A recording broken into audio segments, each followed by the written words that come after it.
Welcome back to the France 24 newsroom. Now it's time for our international press review. I'm joined here by Angela Yeo, who's been trawling through all the world's publications. What have you got for us?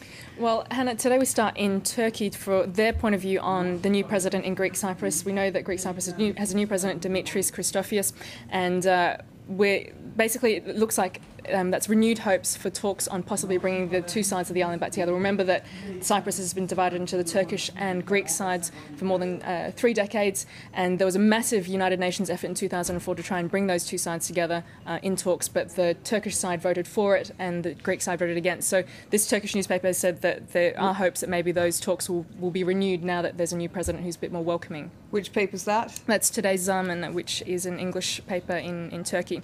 Now, there's another article in the same Turkish paper, which the headline is, "Can Turkish Cypriots go for a referendum on independence?" Now, we'll remember that Turkey was one of the first states to recognise Kosovo's independence, which is the Serbian province that recently broke away.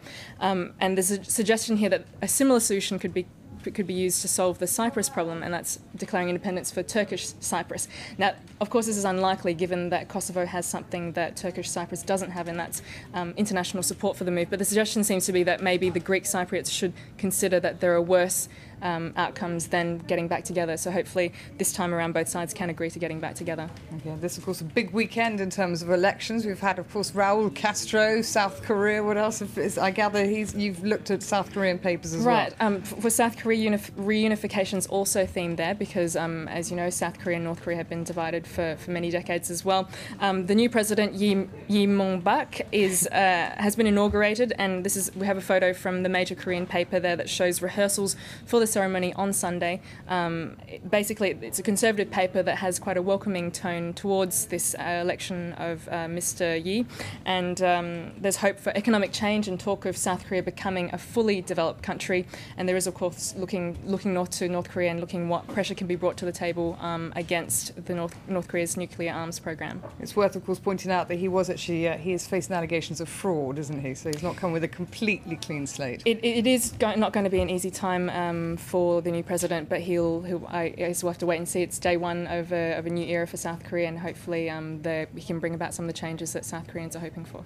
Okay. Now, also, of course, Fidel Castro is officially now gone, it seems.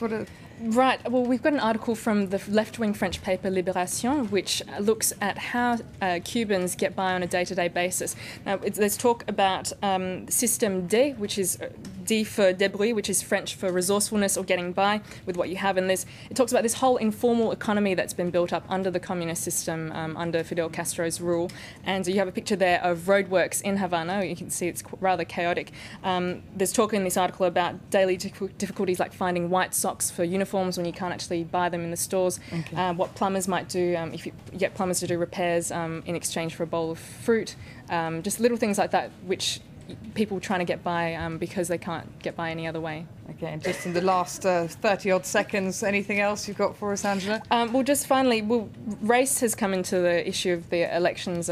Race has been an issue in the elections in the United States for Obama, Barack Obama, and gender an issue for Hillary Clinton. And it seems age has become an issue for the Republican contender, John McCain. Which paper's This is a paper in the Los Angeles Times. You have a picture of Frankie LaRosa, who lives in Pennsylvania. He's 78 years old. He said that he's not going to vote for John McCain, even though he agrees with John McCain's policy. He's going to vote for Hillary Clinton because he thinks that John McCain's too old.